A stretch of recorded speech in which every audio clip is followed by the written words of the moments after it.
bem-vindos a mais um TV Cidadã.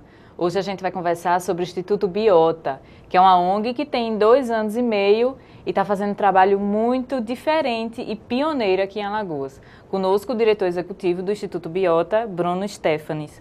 Bruno, obrigado por ter vindo ao TV Cidadã, é um prazer tê-lo aqui, porque o assunto encanta muita gente, mas por trás desse encanto, né, de tartarugas e golfinhos tem muito trabalho, né, Bruno? É, isso mesmo. Obrigado pelo convite. É mais uma oportunidade, a gente está divulgando o nosso trabalho e está atingindo o público-alvo, que é a população. Então, agradeço em nome do Instituto o convite. Que é isso, prazer é sempre nosso. Vamos começar falando um pouquinho sobre a história do Instituto Biota. Como é que ele nasceu? É bem recente, mas tem uma história para contar aí já, né? Como é que começou essa ideia, Bruno? Então, começou em 2009, né, onde eu, ao rodar pelo Nordeste em algumas instituições, estagiando, para aprimorar um pouco mais meu conhecimento, vi que todos os estados tinham representação desse gênero e aqui em Alagoas não. Uhum. Então eu voltei para Alagoas com esse foco, né, inicialmente a gente queria se juntar a uma instituição já existente para poder adentrar em uma rede, que é a REMANE, Rede de Encalhe de Mamíferos Aquáticos do Nordeste, e que precisava de uma X anos de existência para poder entrar.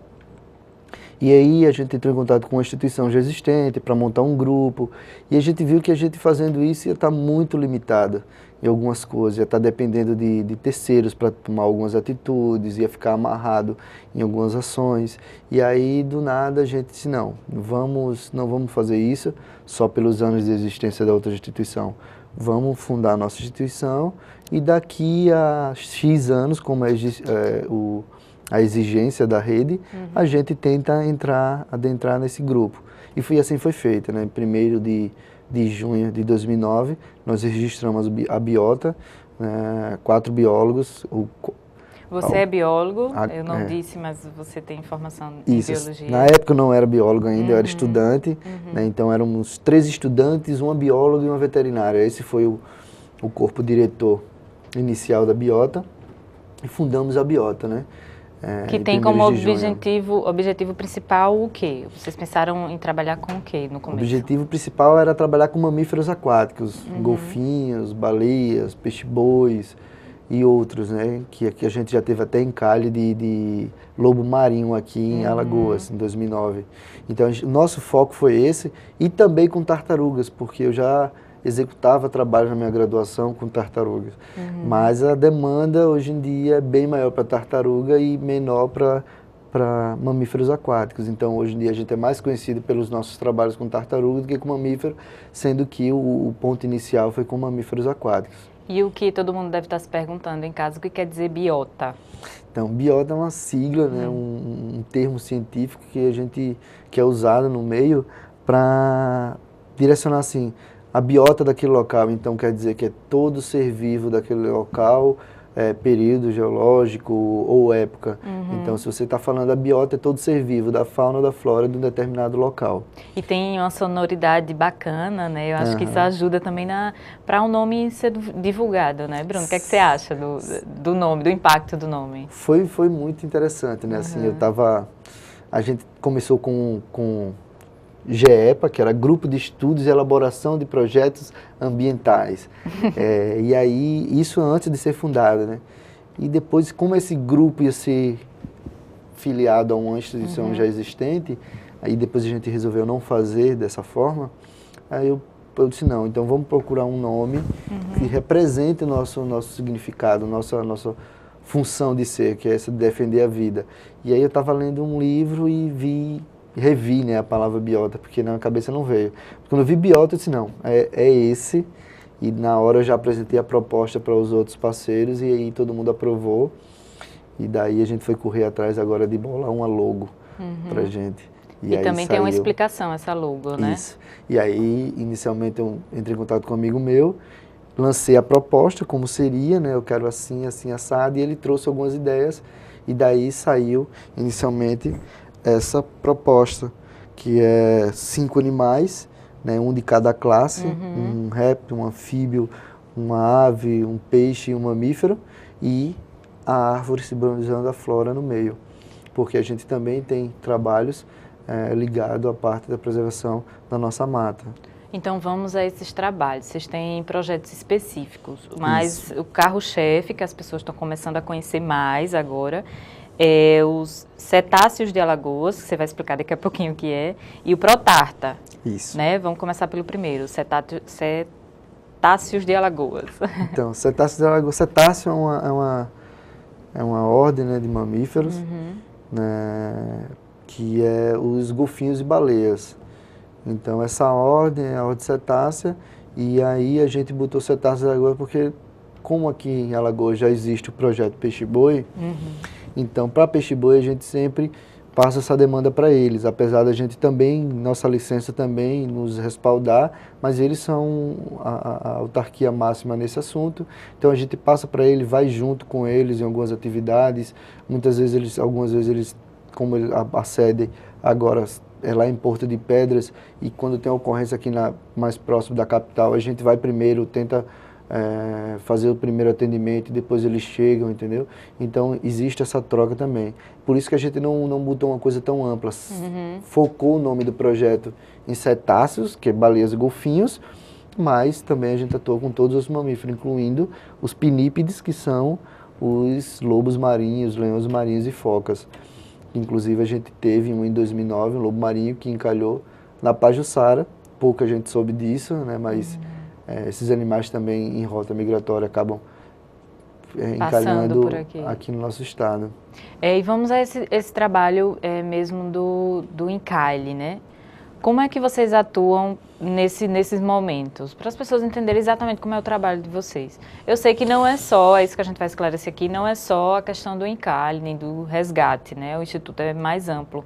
Mas é o que a gente tem visto mais ultimamente, né, Bruno? Isso. E por que, né, vocês têm atuado tanto? O que é que se explica isso?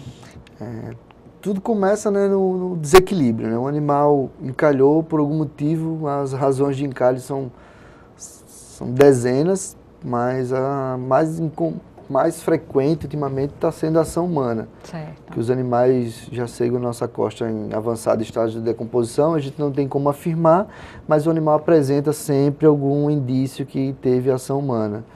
Então o animal encalhou. Aí se encalha na Ponta Verde, na Pajuçara, Cruz das Almas, a gente tem um acesso rápido, porque são praias bastante utilizadas e geralmente vai ter muita visibilidade, então as pessoas ligam rápido, saem ligando para um, para outro e etc. Agora, se calha numa praia totalmente deserta, num local de difícil acesso, a gente só vai ter acesso a esse animal também se tiver o apoio da população.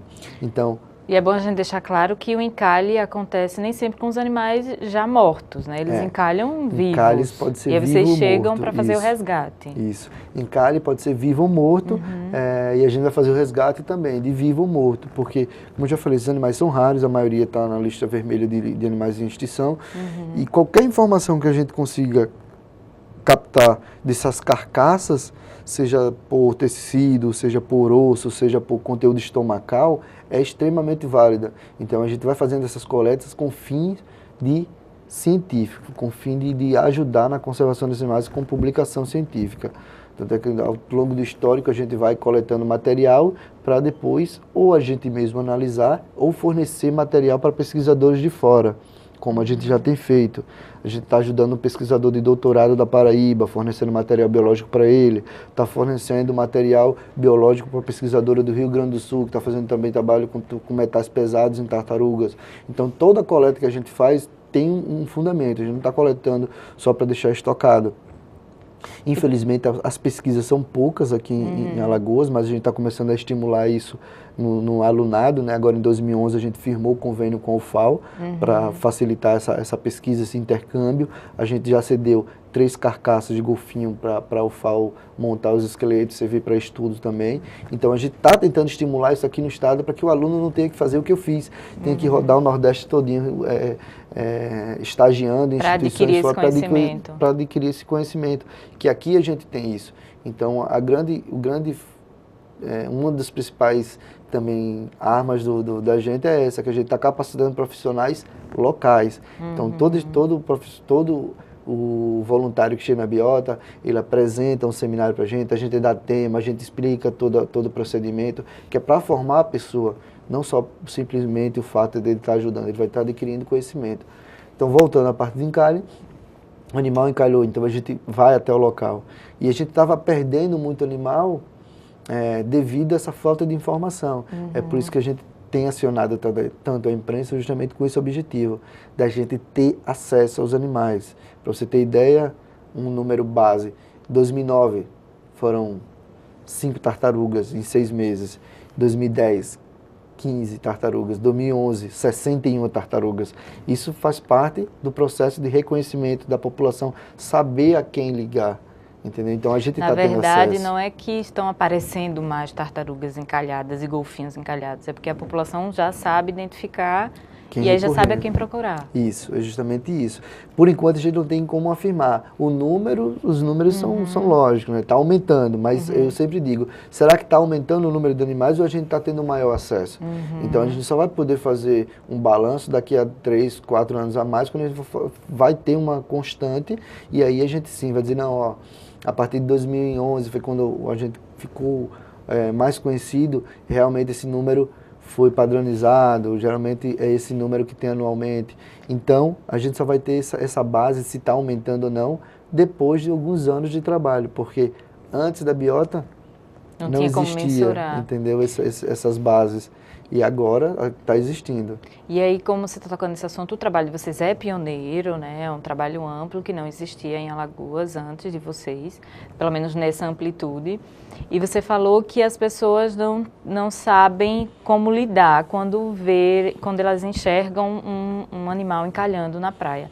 Então, vamos esclarecer. Qual é o melhor procedimento a ser feito, Bruno? O melhor procedimento é, primeiramente, ligar, para a gente passar as primeiras informações, os primeiros socorros. Porque muitas vezes a pessoa pensa que está ajudando e está atrapalhando. A gente, no processo de treinamento, a gente mostra alguns vídeos de populares que acabam matando o animal pensando que está ajudando. Então, liga para a nossa instituição, o telefone vai ser Vamos começar a falar os telefones 9115 2944 e o 8815 0444. Tem mais um, 9115 5516, do Instituto Biota. Ligando um desses números, alguém vai atender e dizer o que é que tem que ser feito. Com certeza. Não conseguindo ligar para esse número, liga para o bombeiro também é parceiro da instituição, e o bombeiro, ou ele vai passar o nosso número, porque gravar número de celular é complicado, e o 93 todo mundo já sabe. Ligando para o bombeiro já está, a gente já fez uma capacitação com bombeiros, os bombeiros ou passam o nosso número, ou quando a pessoa diz que não tem condições de ligar, porque não tem crédito ou alguma impossibilidade, eles mesmos nos ligam e passam toda a informação. Então, ligando para a gente vai passar todas as instruções, se for animal vivo, se for animal morto, como ele deve proceder com esse animal, até a nossa equipe chegar. É capaz de uma atitude dessa salvar um animal? Sim, com certeza. Dependendo da distância, se a gente passar as instruções para uma pessoa corretamente e ela agir de forma corretamente, pode salvar o animal. Porque o animal, por exemplo, está no sol, encalhou ao meio-dia em Jacuípe, por exemplo. Então, Jacuípe não, desculpa, em Coruripe, né? Eu estava tentando lembrar da praia em Jacuípe, em Coruripe. Lá no litoral sul, mais de 100 quilômetros daqui que a gente se desloca até lá, já tem passado 1 hora, 2 horas. Então, o animal pode morrer queimado pelo sol. Tá bom. Bruno, a gente tem muita coisa para conversar ainda, mas a gente continua daqui a pouquinho. Você não sai daí que TV Cidadã volta já já, é bem rápido.